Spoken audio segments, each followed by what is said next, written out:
আসসালামু আলাইকুম। উপন্যাস প্রণয়ের অমল কাব্য পর্ব ১০। লেখনীতে ডি আর এম সোহাগ।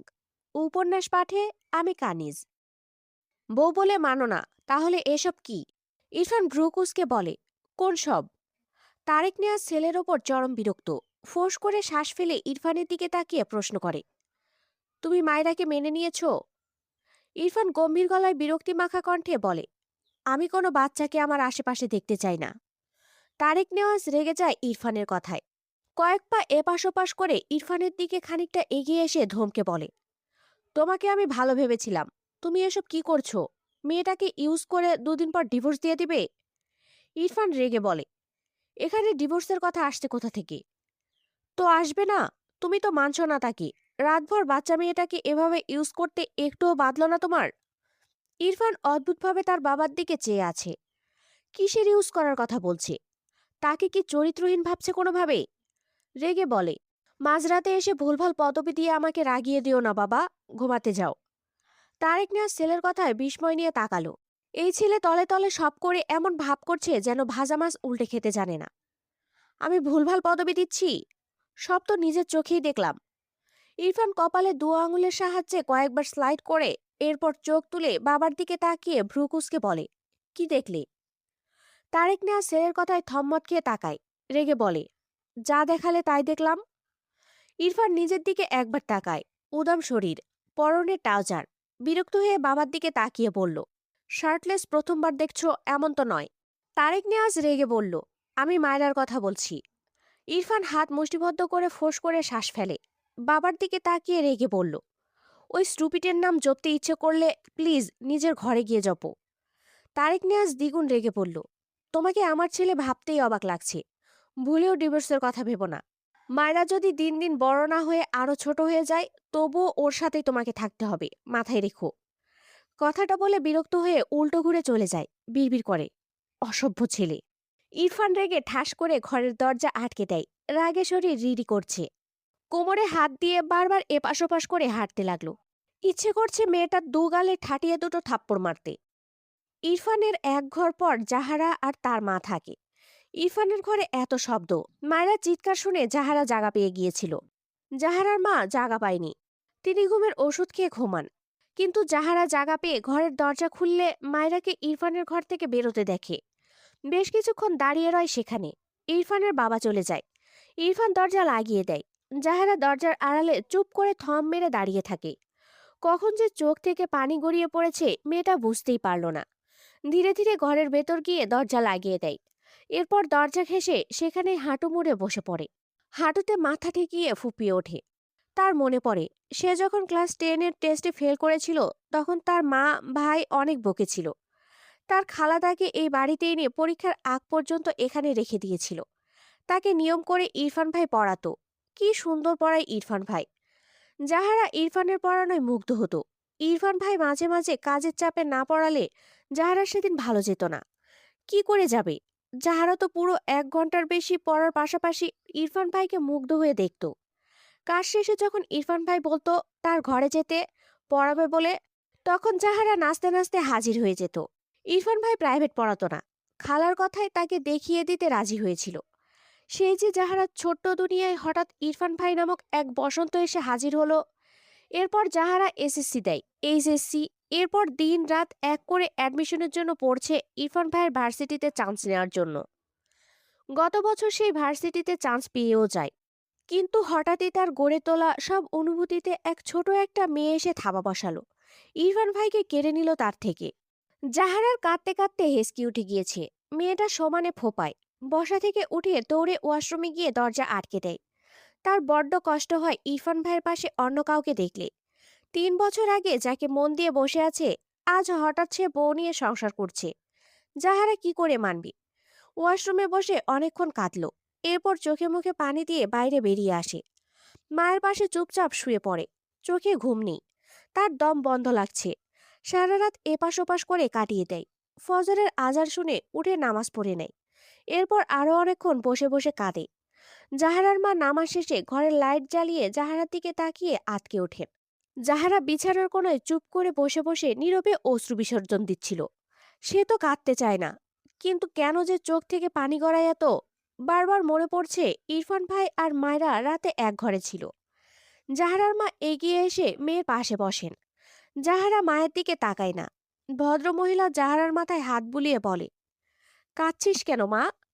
জাহারা ফুপিয়ে ওঠে। আবারও কাঁদতে কাঁদতে হেঁচকি উঠে যায়। অসহায় কণ্ঠে বলে, ইরফান ভাইকে এনে দাও না মা। তুমি আর খালামণি যে বললে ইরফান ভাই আমাকে ভালোবাসবে, তোমাদের কথা তো মিলল না মা। জাহারার মা কি বলবে বুঝলেন না। দীর্ঘশ্বাস ফেলে বলে, ইরফান তো বিয়েটা মেনে নেয়নি, একটু ধৈর্য ধর। জাহারা হঠাৎই রাগে কাঁদতে কাঁদতে চিৎকার করে বলে, ওরা একসাথে থাকতে শুরু করেছে, আমাকে আর কত ধৈর্য ধরতে বলো? আমি কিন্তু ইরফান ভাইয়ের পাশে কাউকে মানব না, ওই মেয়েকে ছাড়বো না আমি। জাহারার মা মেয়ের দিকে অবাক হয়ে তাকালেন। মেয়েটা ইরফানকে পছন্দ করত, কিন্তু এতটা পজিটিভ তিনি বোঝেননি। জাহারাকে কিছু বলল না, চুপ করে পাশ থেকে উঠে ঘর থেকে বেরিয়ে যায়। রোমানিয়াজের ঘরে গিয়ে দেখেন তারেক নেওয়াজ আছে। তিনি তার বোন রোমানিয়াজকে ডাকলে তিনি ভেতর থেকে আসছি বললে জাহারার মা আবারও তার ঘরে চলে আসে। ওদিকে রোমানিয়াজ বোনের ডাকে উপরে আসেন। আপা, তুমি যে আমার মেয়েটাকে তোমার ছেলের জন্য নিতে চেয়েছিলে, ভুলে গিয়েছো? রোমানিয়াজ দীর্ঘশ্বাস ফেলে বলেন, তোর দোলাভাই তো শুনল না আমার কথা, কি করব বল? বিয়ে যেহেতু হয়ে গিয়েছে, এখন তো কিছু করার নেই। বিয়ে না হলে আমি জাহারাকে আমার ঘরে ছেলের বউ করে নিয়ে আসতাম। জাহারার মা মেয়ের দিকে তাকায় একবার। মেয়েটা কেঁপে কেঁপে উঠছে। তিনি তার বোনের হাত দুটো আগলে বলেন, আপা, আমি জানি তুমি আমাকে সেভাবে কথা দাওনি, আমি বেশি আশা করেছিলাম, কিন্তু আমার মেয়েটার দিকে একবার দেখো। বোনের কথায় রোমানিয়াস ভ্রু কুঁচকে জাহারার দিকে তাকায়। এগিয়ে এসে জাহারার পাশে বসে জাহারার মাথা টেনে তোলে। জাহারা খালাকে দেখে খালার বুকে পড়ে কাঁদতে লাগে। রোমানিয়াস বোধহয় অনেক কিছুই বুঝল। তিনি জাহারার ব্যাপার জানতেন না। তার বোন ইরফানকে মেয়ের জামা হিসেবে চেয়েছিল। সে ইরফানের বাবার সাথে আলোচনা করতে চেয়েছিল এ নিয়ে, কিন্তু তার আগে ইরফানের বিয়ে হয়ে যায়। জাহারা খুব শান্তশিষ্ট একটা মেয়ে। ইরফান যেমন চুপচাপ স্বভাবের, জাহারা তেমনই শান্তশিষ্ট, খুব ভদ্র একটা মেয়ে। রোমানিয়াজের জাহারাকে ভীষণ পছন্দ ছিল। অন্তত মায়রার চেয়ে তো হাজার গুণ ভালো মেয়ে জাহারা। কিন্তু তার তো কিছু করার নেই। জাহারার মা এগিয়ে এসে বলেন, আপা, ইরফান তো বিয়েটা মানে না।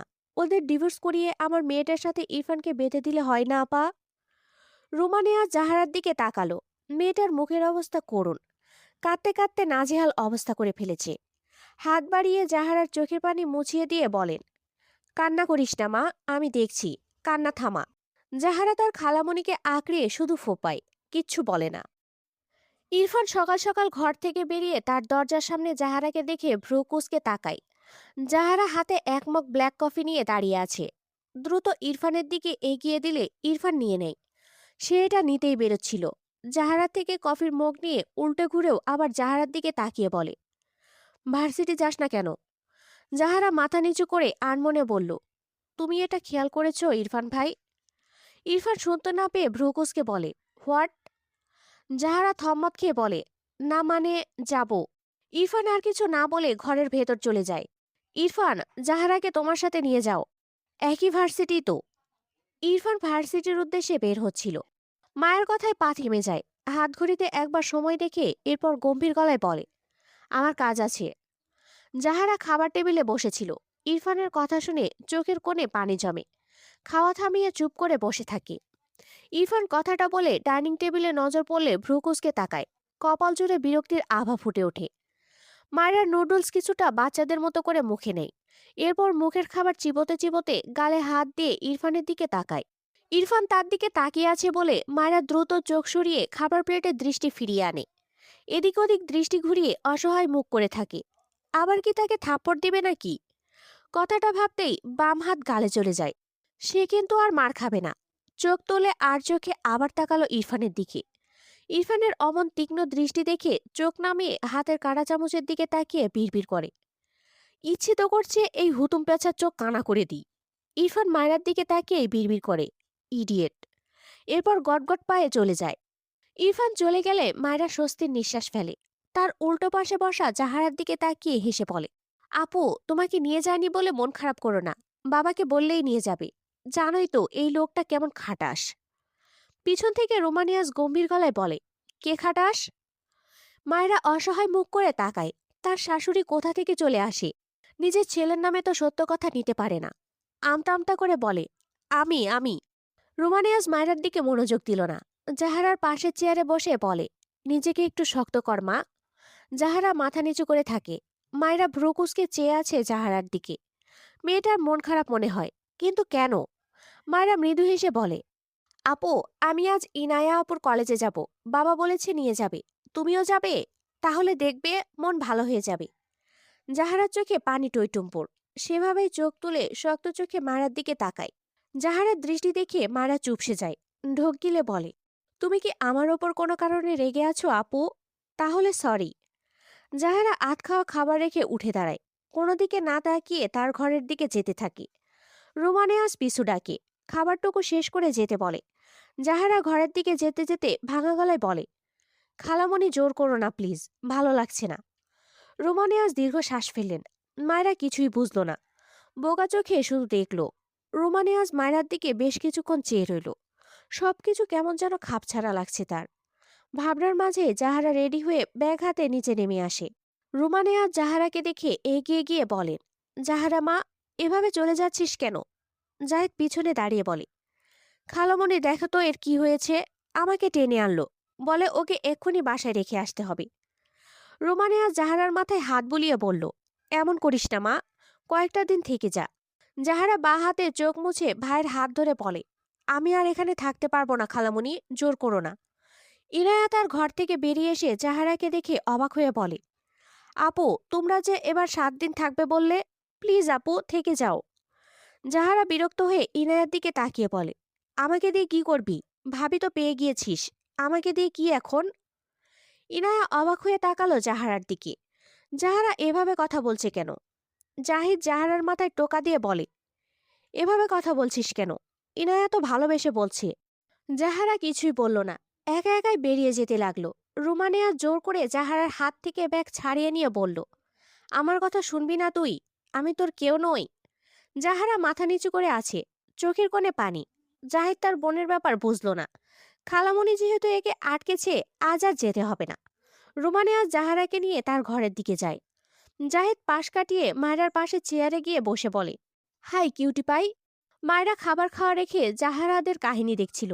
পাশ থেকে জাহিদের কথা শুনে মৃদু হেসে বলে, আমার নাম মায়রা। জাহিদ হেসে বলে, তুমি ভীষণ কিউট, তাই এই নাম দিয়েছি বুঝলে। মায়রা কিছু বলল না। জাহিদ আবারও বলে, নুডলস তোমার এত ফেভারিট?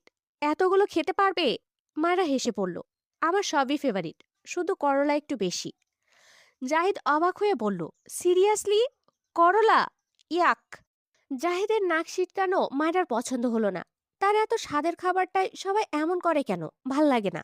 দরজা থেকে ইরফানের গম্ভীর স্বরে শক্ত কণ্ঠ ভেসে আসে, জাহিদ। মায়রা, জাহিদ, ইনায়া তিনজনে দরজার দিকে তাকায়। জাহিদ ঢোক গিলে, কাল সারাদিন কাপড় আয়রনের দোকানে কেটেছে, আজ আবার কি? মায়রা বিরক্ত হয়ে তাকিয়ে আছে ইরফানের দিকে। এই লোক তো চলে গেল, আবার কোথা থেকে উদয় হলো? জাহিদ হেসে বলে, হ্যাঁ ইরফান ভাই বলো। এসো। জাহিদ কাঁদো কাঁদো মুখ করে বলে, কোথায়? ইরফান মায়রার দিকে তীক্ষ্ণ চোখে তাকায়। মনে হচ্ছে আসবে আর টুপ করে মায়রাকে গিলে খাবে। মায়রা ভীত চোখে ইরফানের দিকে চেয়ে আছে। সে কি করেছে? এই লোক এভাবে তাকিয়ে আছে কেন? মাথা নিচু করে নিজের দিকে তাকালো। এক পা ভাঁজ করে চেয়ারের উপর উঠিয়ে আরেক পা ঝুলিয়ে বসেছে। ইরফানের দিকে তাকিয়ে পা নামিয়ে সুন্দরভাবে ভদ্রভাবে বসল। ঠিকঠাক হয়ে বসার সময় জাহিদের গায়ের সাথে গা লাগে। মায়েরা জাহিদের দিকে তাকিয়ে অপ্রস্তুত হয়ে বলে, সরি ভাইয়া। জাহিদ মৃদু হেসে বলে, ইটস ওকে কিউটি পাই। মায়েরা ইরফানের দিকে তাকালে দেখল ইরফান ক্ষোভের দৃষ্টিতে তার দিকে চেয়ে দ্রুত পায়ে এদিকে আসছে। মায়েরা ভয়ে দ্রুত চেয়ার থেকে উঠে দাঁড়ায়। তার মনে হচ্ছে ইরফান তাকে তুলে আছাড় মারতেই এদিকে আসছে। গতি দেখে তো তাই মনে হচ্ছে। মায়েরা দৌড়ে জাহিদের পেছনে গিয়ে দাঁড়িয়ে বলে, আমাকে বাঁচাও কেউ। জাহিদ আর ইনায়া বুঝল না মায়রার কাণ্ড। তার ভাই বা এভাবে আসছে কেন? ইরফান চোখের পলকে মায়রার কাছে আসে। মায়রা নিচু হয়ে টেবিলের নিচে ঢুকতে গেলে ইরফান মায়রার হাত শক্ত হাতে চেপে ধরে। মায়রা কাচুমাচু হয়ে অসহায় চোখে ইরফানের দিকে তাকায়। কাঁদো কাঁদো মুখ করে বলে, দেখুন, আমি তো বলেছি আপনার চুল আর কাটবো না, ছেড়ে দিন আমায়। ইরফান রেগে বলে, আচ্ছা। মায়রার মনে পড়ে সে লাস্টে বলেছিল কেটেই ছাড়বে। ভাবনার মাঝে ইরফান মায়রাকে টেনে নিয়ে যেতে থাকে মায়রার ঘরের দিকে। মায়রা এক প্রকার দৌড়াচ্ছে, হাত ছাড়ানোর চেষ্টা করে আর বলতে থাকে, ছাড়ুন, আল্লাহ, কোথায় নিয়ে যাচ্ছেন আমায়? লাস্ট কথা তুলে নিলাম, এখন ছাড়ুন আমায়। ইনায়া জাহিদ কিছুই বুঝলো না। পিছন থেকে জাহিদ বলে, ইরফান ভাই কি করছো? ছাড়ো কিউটি পাইকে, ব্যথা পাচ্ছে তো। ইরফান সাথে সাথে উল্টো ঘুরে জ্বলন্ত চোখে জাহিদের দিকে তাকায়। জাহিদ ইরফানের অমন চাহনি দেখে আমতা আমতা করে বলে, না মানে নিয়ে যাও, তোমারই তো বউ, নিয়ে যাও। ইরফান আগের চেয়েও শক্ত হাতে মায়রার হাত চেপে মায়রার ঘরের দরজার সামনে থেকে মায়রাকে ভেতরে ধাক্কা দেয়। মায়রা কয়েক পা পিছিয়ে যায়, হাতটা উল্টে পাল্টে দেখে লাল হয়ে গিয়েছে। অপর হাতে হাতটায় একটু বুলালো। ইরফান ঘরের ভেতরে এসে ঠাস করে দরজা লাগিয়ে লক করে দেয়। মায়রা চোখ বড় বড় করে তাকায় ইরফানের দিকে। ভীত স্বরে কাপা কণ্ঠে বলে, কি করেছি আমি? বললাম তো আপনার চুল কাটবো না। ইরফান মায়রার দিকে এগিয়ে আসলে মায়রা কাচুমাচু হয়ে কয়েক পা পিছিয়ে যায়। ইরফান গম্ভীর গলায় বলে, কিন্তু আমি তোমার চুল কাটবো। মায়রা চোখ বড় বড় করে বলে, না প্লিজ, আমি অনেক কষ্ট করে চুল বড় করেছি। এগুলো আমার চুল, কাটবেন না একদম, ভালো হবে না বলে দিচ্ছি। ইরফান মায়রার দিকে আরো খানিকটা এগিয়ে আসলো। মায়রা ভয়ে তার দুগালে হাত দেয়। কান্নামাখা গলায় বলে, একদম মারবেন না বলে দিচ্ছি, আমার গাল সরকারি নয়, বুঝেছেন? ইরফান হঠাৎই মায়রার গলা থেকে ওড়না টান দিয়ে নিয়ে নেয়। মায়রা লজ্জায় রাগে চেঁচিয়ে বলে, আরে আরে, আমার ওড়না, আমার ওড়না দিন। ইরফান গম্ভীর মুখায়বে মায়রার ওড়না ডান হাতে পেঁচিয়ে তাতে দাঁত চেপে বলে, যে ওড়না মাথায় থাকে না সে ওড়না তোমার লাগবে না, এভাবেই থাকো। মায়েরা কেঁদে দিয়েছে প্রায়। এই লোকটা এমন কেন? তাকে বউ বলে মানে না, শুধু তার ইজ্জতে হাত দিতে আসে। বেয়াদব লোক, বিড়বিড় করে বলে মায়েরা। খোপা খুলে দিয়ে চুলগুলো সামনে নিয়ে আসে। মাথা নিচু করে দাঁড়িয়ে থাকে। দম বন্ধ লাগছে তার, একদম গা ঘেঁষে দাঁড়িয়ে আছে। মায়েরা মাথা নিচু করে রেগে বলে, সরবেন নাকি কোলে উঠবেন? অসহ্য লোক একটা। ইরফান দাঁতে দাঁত চেপে বা হাতে মায়েরার মাথার পেছনে এক গছা চুল মোটো করে ধরে। মায়েরা মৃদু আর্তনাদ করে ওঠে, আ, ছাড়ুন, লাগছে আমার। ইরফান তীক্ষ্ণ চোখে মায়েরার মুখের দিকে চেয়ে থাকে। হাত কিছুটা শিথিল করে, তবে ছাড়ে না। দাঁতে দাঁত পিষে ধমকের স্বরে বলে, যদি এই ঘর থেকে বেরিয়েছ, আই সয়ার, তোমার মাথার একটা চুলও থাকবে না। কথাটা বলে মৃদু ধাক্কা দেয়। মায়েরা বিছানার উপর উপুর হয়ে পড়ে যায়। ইরফান হাতের ওড়না মায়রার দিকে ছুঁড়ে মেরে গটগট পায়ে এগিয়ে দরজা খুলে বাইরে বেরিয়ে ঠাস করে দরজা লাগিয়ে দেয়। মায়রা কেঁপে ওঠে। নিজের ওপর পড়ে থাকা ওড়না নিয়ে নিজেকে ঢেকে নেয়। খাওয়ার সময় হয়তো মাথা থেকে ওড়না পড়ে গিয়েছিল, বুঝতে পারেনি। আর এই লোক তাকে মানবে না, আবার স্বামীগিরি দেখাতে আসে। ভাবনা রেখে ধীর পায়ে দরজা খুলতে গেল। ওই লোকের কথা শুনে সে ঘরবন্দি হয়ে বসে থাকবে? অসহ্যকর লোক একটা। কিন্তু দরজা তো খোলে না, বুঝলো লক হয়ে গিয়েছে। এবার ওপাশ থেকে চাবি দিয়ে খুলতে হবে। রাগে দরজায় একটা লাথি দিলে নিজেই ব্যথা পেয়ে পা ধরে বসে পড়ে। এত রাগ লাগছে, তার অর্ধেক নুডলস ওখানে পড়ে আছে, পেটটাও ভরেনি। বিড়বিড় করে, এত খবিশ মানুষ জীবনে দেখিনি। চেয়েছিলাম চুল সাইজ করব, এখন মনে হচ্ছে একটা চুলও রাখবো না। আমাকে একটু শান্তি করে খেতেও দেয় না, খবিশ লোক একটা। আবার তাকে ঘরবন্দি করার পায়তারা করছে। এমনিতেই গ্রাম থেকে এসে এখানে বিরক্ত লাগে, এখন ঘর থেকে বেরোতে দেবে না। শখ কত, সে বেরোবে, 100 বার বেরোবে। ইরফান ঘর থেকে বেরিয়ে জাহিদের কাছে দাঁড়িয়ে বলে, এসো। ইনায়া আর জাহিদ দুজনেই হা করে চেয়েছিল মারার ঘরের দরজার দিকে। ইনায়া সবচেয়ে বেশি অবাক হলো, তার ভাই করছেটা কি? সব মাথার উপর দিয়ে যাচ্ছে। জাহিদ এসব অবাকতা রেখে চেয়ারে বসে বলে, খেয়ে নেই ফার্স্ট। জাহিদ 2 মিনিটে কিছুটা নুডলস খেয়ে নেয়। সে পরিকল্পনা করছে এই কাজ করেই সে এই বাড়ি থেকে চলে যাবে। কি রে বাবা, বেড়াতে এসে শুধু কাজ করতে হচ্ছে। এর চেয়ে নিজের বাড়ি গিয়ে শুয়ে ঘুম পাড়ুক, সেটাই ভালো। এরপর পানি খেয়ে ঘরের দিকে যেতে নিলে ইরফান ভ্রুকুসকে বলে, কোথায় যাচ্ছ? জাহিদ ইনোসেন্ট ফেস বানিয়ে বলল, চেঞ্জ করে আসি। লাগবে না। জাহিদ নিজের দিকে তাকালো। ট্রাউজার পরে বাইরে যাবে? টি শার্টও কেমন যেন। অতপর জিজ্ঞেস করে, আজ কি কাজ করতে হবে? বাগান ক্লিন। জাহিদ চোখ বড় বড় করে বলে, কি, লেবার হব আমি? ইরফান বিরক্ত হয়ে বলে, হুম, এসো, তোমাকে দেখিয়ে দিয়ে বের হব, আমার লেট হচ্ছে। ইনায়া তার ভাইয়ের দিকে চেয়ে আছে। হয়েছেটা কি ইরফানের? ইনায়া বুঝল না। গতকাল নাকি সব শার্ট প্যান্ট জাহিদ ভাই বেচারাকে দিয়ে আয়রন করিয়ে এনেছে। আজ সোজা লেবার। জাহিদের পা ছড়িয়ে কাঁদতে ইচ্ছে করছে। বড় ভাইয়ের মুখের ওপর নাও করা যায় না। জাহিদ একটু ভেবে বলল, আমার হাতে লেবার আছে ইরফান ভাই, কল করলে 2 মিনিটে চলে আসবে, তুমি নিশ্চিন্তে যাও।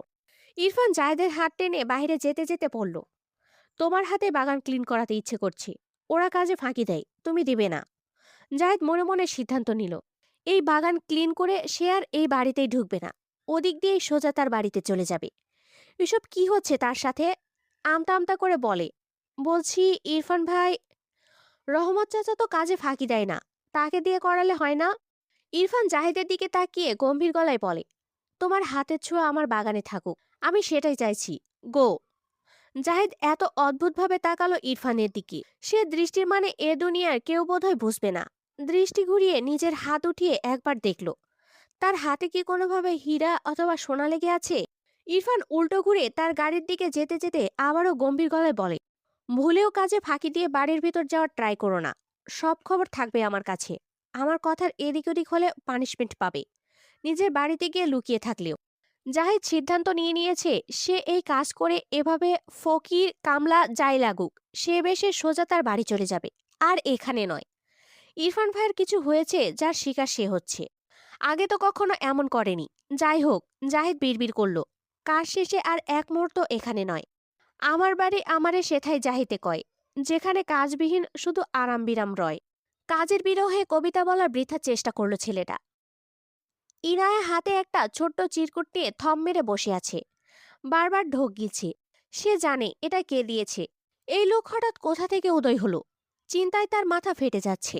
কলেজ থেকে ফেরার সময় তার সমান বা তার চেয়ে কিছুটা বড় এক মেয়ে তার হাতে এক্সট্রা বক্স ধরিয়ে দেয়।